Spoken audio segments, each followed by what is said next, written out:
Music by Rakesh Mithun Brother.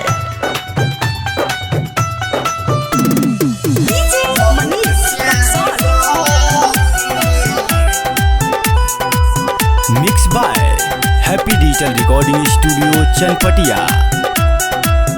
बहुत प्यार करीले भैया से हम बहुत प्यार करीले भैया से हम राखी बांध जाए दी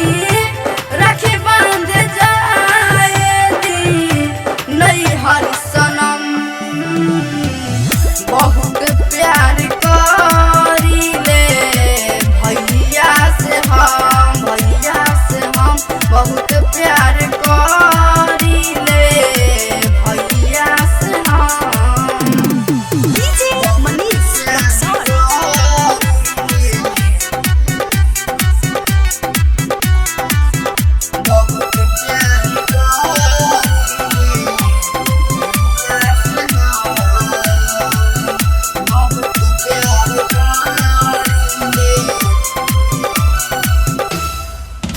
मेरा राह दिखता होगा मेरा भाई, राखी के बिना होगा उसका कलाई।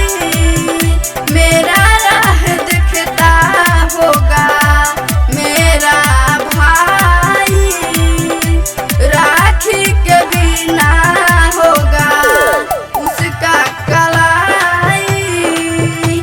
काहे रउआ बानीले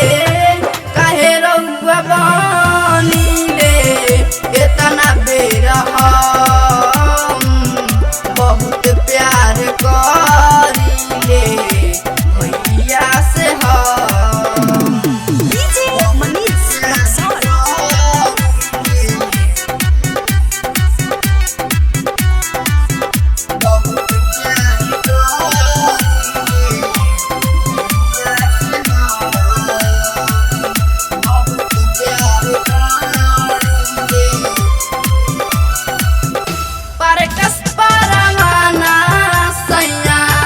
मानो मेरी बात के कैसे मैं भूल जाऊं भाई माई बाप के।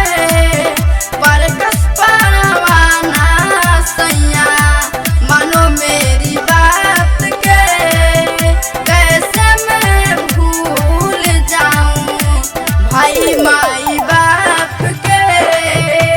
कन्हैया प्रेमी भाई रोई हरदम बहुत प्यार करीले भैया से हम।